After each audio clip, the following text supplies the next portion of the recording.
welcome again to T Watches a Scary Movie. My name is T, and of course, we're talking scary movies.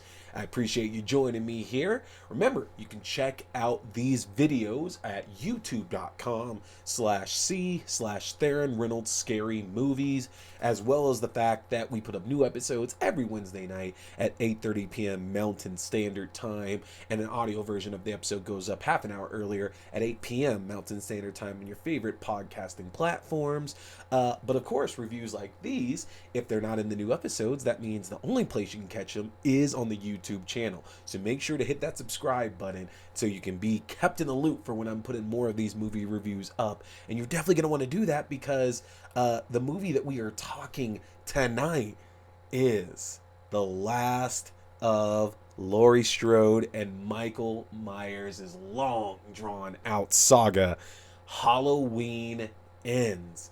Yes, folks, if you recall, back in 2018, we continued the journey of Laurie Strode as it was decided that a new filmmaking team of David Gordon Green, Danny McBride, and Jamie Lee Curtis would basically take us back to the original Halloween film, skipping past every other sequel that has been made in the meantime, whether it was Halloween 3, whether it was the Jamie Lloyd saga, whether it was H2O, it didn't matter. We skipped everything, and obviously we skipped the Rob Zombie films as well too, and decided that we were going to make a legacy sequel to follow up from the original film. Gone were the days of Laurie and Michael being siblings, and Michael specifically targeting Laurie Strode. Instead, we find out that Laurie was unfortunately just unlucky that night, that she unfortunately had the misfortune of running across Michael Myers, and this was Michael just basically unleashing vengeance upon her. Now, in this trilogy of new films, we've seen a much different story being told about Michael Myers and Laurie Strode than we've seen in any of the other films before. You know, Halloween 2018 was our slasher film. If you were looking for a film that was similar to all of the other Halloween movies that were out there, that's exactly what Halloween 2018 was supposed to be. To give us that bloodlust, to give us those killings, to give us the Michael's hunting victims. And we got that. It was a really, really good film as well, too. Then we got the little bit more decisive Halloween Kills. And Halloween Kills brought in some very, very interesting concepts, some of which that were kind of hinted at in like other Halloween films before. But we explored the actual all too real idea of evil. And I know we joke about evil dies tonight all the time, but when we really go back and look at Halloween Kills, that was the idea, because it wasn't necessarily that Michael Myers, again, was targeting Laurie Strode or even Laurie Strode's family. They just happened to unfortunately be there. And the idea here was that, look, Laurie's kind of brought this all to herself because Michael doesn't actually care that much about Laurie Strode, honestly, but because she has this idea that her and Michael are on this collision course and that there's some sort of obsession. And there is, with Laurie Strode to Michael Myers. Unfortunately, Laurie's family is caught up in the middle of this, and she loses quite a lot of family members over the course of, again, Halloween and Halloween Kills. And the question was really, where would we pick up from after the shocking end of Halloween Kills, where we find out that Laurie Strode's daughter has been killed at the end of the film? You know, we're left with a story wondering, like, do we pick up right away, you know, to find out that, like, Laurie's getting back out of the hospital and she's seeking a revenge here? You know, is Allison going to join her again this time? Because keep in mind, in Halloween Kills, Michael Myers killed like a quarter of the town who tried to rise up against him. None of it worked out successfully. And ultimately, they did not get their revenge on Michael Myers. It did not go the right way. And honestly, with those kind of heights to where Michael killed so many people just towards the end of Halloween Kills alone, where could we honestly go next? Do we just go right into the showdown? And it was revealed that we were going to skip ahead a few years, that we ultimately had to skip ahead a few years in order to get some kind of different story and to complete what was really being set up, what was being foreshadowed here in Halloween Kills. And I'm pleased to say that I am very, very happy with the result that we got. Halloween Ends is definitely going to invoke a number of other Halloween films for a lot of you out there. And I just want to say before I start mentioning this, I'm going to do my best to avoid the to stay away from spoilers because the 10-year spoiler rule, and I know this is going to be available on Peacock obviously this weekend, so you're not going to have to wait long. Again, you could see it in theaters, which I definitely did. I got to see a pre-screening, thanks again to John Betancourt and Nerds That Geek for the hookup there. Phenomenal, absolutely phenomenal. But you know, I'm gonna try to do my best to stay away from spoilers, but there's just some things that we kind of have to go into. So if you want to go walk in completely fresh to Halloween Ends, you're gonna want to stop this right now until after you've watched it. Okay, so stop it right now if you have not watched Halloween Ends as of yet. But for the rest of you, so as I'm watching it, and I'm gonna kind of bounce around a little bit here, I found myself definitely thinking of two Halloween films very much in particular. First of all, Halloween 5, which is one that a lot of people look back at and they're not too happy with it, just because considering that the end of Halloween 4 showed that Jamie Lloyd was kind of, or might be turning into Michael Myers. That basically the trauma of everything that happened across the wonderful, wonderful Halloween 4 had basically just maybe driven her crazy. And now she was going to take up the mantle that Michael presumably left behind because Michael was presumably dead at that time. Unfortunately, Halloween 5 didn't decide to do that. Basically, we pick up and Jamie has been sent to an institution after attacking her foster mother, and we don't really follow up with it more than that at that point. To where a lot of us, I think, really wanted to see what was going to happen if Jamie became Michael. Was it because Michael somehow possessed her? Is this just influence? Is it PTSD? Whatever the case is.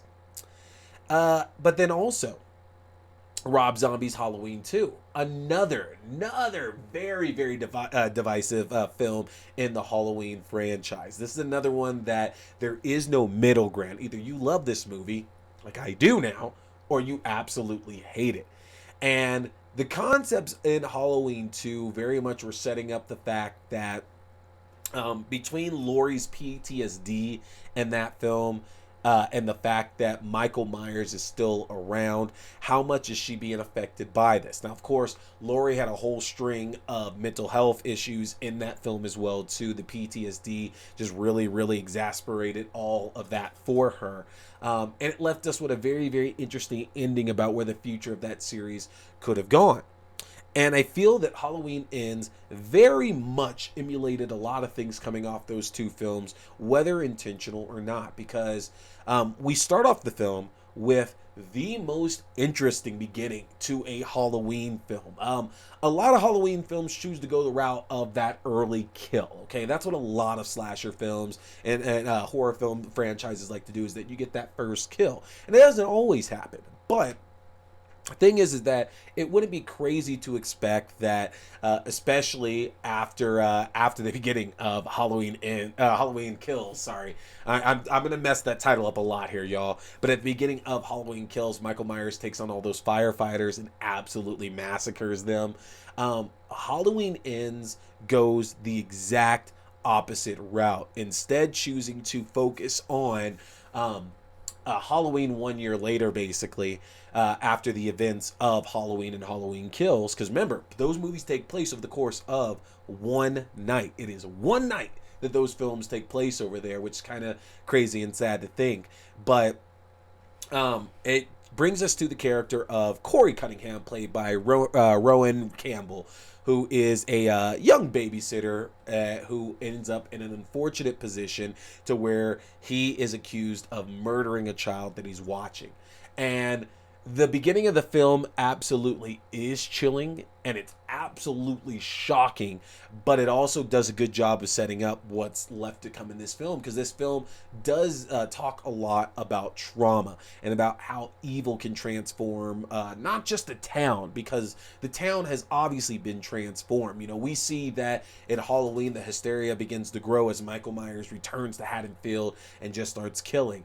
And then in Halloween Kills, it reached an all-time high with the Evil Dies Tonight and the mob taking out this innocent patient from the same mental institution that Michael came from as well. And then the fact they tried to do a mob killing of Michael Myers. Like, we reach an all-time high of hysteria with that.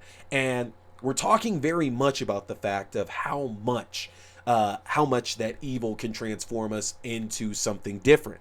And of course, Halloween Kills focuses a lot on the town, whereas Halloween Ends focuses a lot more on a singular man. And another part of this approach is that, you know, I when I mentioned Rob Zombie's Halloween 2, it takes us a while to get to Michael Myers mode. And that's not a bad thing, because we spend a lot of the movie dealing with Laurie's unresolved trauma based around Michael Myers, her finding out that Michael Myers is her brother, and it's a great build, a great setup for when Michael does get the mask back on and start killing. You know, by that point, we need that catharsis of the deaths to kind of release a lot of that pent up energy. And Halloween Ends does a lot of the same thing, to where, you know, this isn't really Michael's movie. Like, a lot of the other films are very much focused on what Michael is doing at the same time of what Laurie is doing. But it's not even really Laurie's story. This movie is definitely more of Allison's story. You know, I think it was a little bit more on Karen's side and the town itself in Halloween Kills. And obviously Halloween 2018 is definitely more of Laurie's story in that case. But this is very much Allison's story, in showing her that she's lost so much in these previous two films, and it has absolutely changed her, and she's still trying to live her life. But the problem is that she's still stuck back in that night, kind of like the same way that Laurie Strode was stuck in that night, that we got to introduce her in 2018. And the difference here is that Laurie is finally trying to move on. Laurie had a lot of demons, you know, and she was waiting for Michael to come back. And the problem with waiting is that you kind of like make it happen. And we see that around the town, as a lot of people, even with Laurie not being the bad person, a lot of people eye Laurie as the reason that all this happened, because she basically poked the bear. And by poking that bear, she unleashed hell and evil on the town of Haddonfield. And I love that, because we might think everything's hunky-dory, everything's happy there, but it's in her life that well. And that puts her on a course with Corey, because these two are both broken souls on different sides of the coin, to where one is a survivor of this killer who has targeted the town of Haddonfield and brought his evil down, and it's transformed so many, to where Corey has also been transformed by Michael Myers' evil, but in a different way, as he gets the same looks that Laurie does, for a not too different reason. They're both seen as monsters and pariahs to this town, and where Laurie is trying to move on constructively and not trying to let that evil hold her back like it's done for so many years, Corey might not be able to, because Corey, unfortunately, is pushed to become something that he may not ultimately be, something that he doesn't want to be, but it's going to happen anyway. And when this movie, when the killing starts in this movie, they're very mean killings, you know. In Halloween Kills, like, it was gory, it was bloody. I don't know if it was necessarily mean. Like, some of the deaths were definitely messed up, but I don't know if they were ever like mean killings, besides when the mob ends up forcing the suicide of the escaped mental patient. And the killings in this movie are definitely on the mean side, because most of them are done for revenge. They're done for retribution. They're done out of anger, not just necessarily at random, like is what we're used to most of the time with Michael Myers. And not only that, we're seeing a very different side of Michael than we've seen in any of these films before. You know, Halloween 4 kind of gave us something different, because of the fact that it did humanize, or try to humanize, Michael just a tiny little bit, like a very, very tiny little bit there. And Rob Zombie's films, gave us Kid Michael Myers trying to do the same thing. But this, we get to see a very, very different side of Michael Myers that I don't think any of us were really expecting. And it's honestly fascinating to see, because the question always has been, is Michael Myers this man? Is he a man, or is he something greater? Is there this humongous force behind it? And things like the Cult of Thorn back in Halloween 4, 5, and 6 posed a lot of very interesting questions that unfortunately, obviously none of that exists anymore. But you can't help but look at this conclusion of the Halloween series and think, some of these concepts harken back to like what Michael Myers just brings out in everybody and how it makes everybody worse. And is the town of Haddonfield, are they more assholes? Are they more on the evil side of things because of everything that happens? I mean, even even Lindsay Wallace, who Kyle Richards returns to this role as well again too, and she had a bit of a bigger role in Halloween Kills. Even Lindsay seems slightly changed, if not significantly changed, from the events of what happened in Halloween Kills, and it's just showing that this town has changed so many people. And I think that this film is going to have a lot of detractors, because there are purists to the Halloween brand that are going to see a lot of things in here that they didn't like. I did hear some booing at my screening, and I shrugged it off because I thought this film was absolutely fascinating. And I completely get it. If you watch this and you're like, man, I just want the old Michael Myers. I want the old Halloweens, the way they work and everything. That's what Halloween 2018 is for. That's literally what it is. And I applaud this filmmaking team for advancing this story and trying to do something different with Michael and telling this cohesive story from the original Halloween from John Carpenter up to what we see with these last of these 3 films now. I think that this story kept building and building and building to this natural conclusion that we get, and I absolutely loved it. I absolutely loved it. And again, I don't know if I would say it's in my my top 5 of the year. I'm not going to go that far, but I do honestly think that this film is in my top 10 of the year. I really liked what it brought out so much, honestly. And you have to have this open mind, because the same beats are there for a Halloween movie, almost amusingly so, but they're presented in a much different light. And the fact that we get to see this different side of Michael Myers that we've never seen before is a truly fascinating concept, and it's a fascinating watch here. You're going to get to check it out sooner than later. And the kills in this, again, like I said, they are brutal. There are some fun gory ones in there as well too.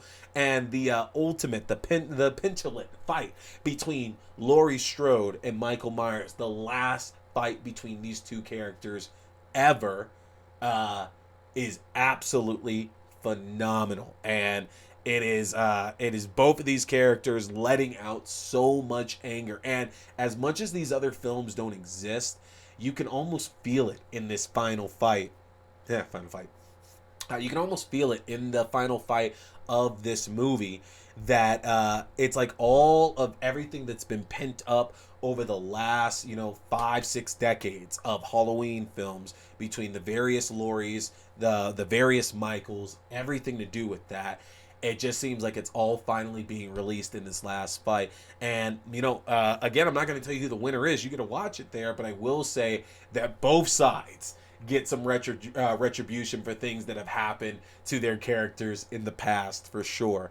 And we are left with a very, very definitive conclusion to this series, is the best way that I could say, to where I don't doubt that they could absolutely make a sequel, but we also need to realize that Blumhouse doesn't keep the rights after this film. The rights are done after this, so unless they decide to go back for it, we're not going to see any kind of follow-up in this storyline. We're going to see more Michael Myers, for sure, but we're not going to see any follow-up in this storyline. And there is a natural catharsis that I think will be laughed at a bit at the end of the film.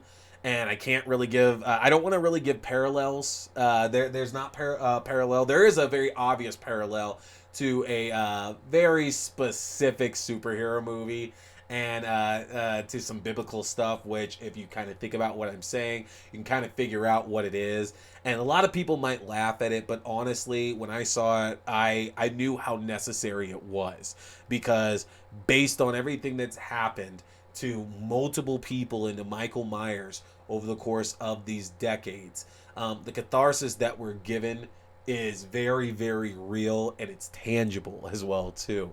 So please don't walk into this movie looking for Halloween 2018 or any of our previous Halloween films before that are, what, good or not, are typical slasher films, okay? And that's not me knocking them, but they are your typical slasher films.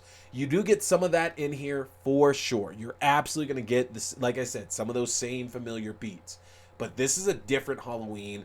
This is a different Michael Myers story than we've ever encountered before. And you need to be ready for some change. You definitely need to be ready for some change, because chances are this is the only time we're going to get such a different Halloween than we've ever seen before, except for, like I said, maybe Rob Zombie's Halloween 2. So if you like this review, let me know in the comments, and check out my review of Interview with the Vampire episode 2, as well as Mockingbird Lane, where I discuss, prior to seeing Halloween Ends, my honest worry about what the biggest problem with this series could be. And again, I'm not going to speak on that because I'd be giving spoilers away, but you're definitely going to check that video out. Yeah.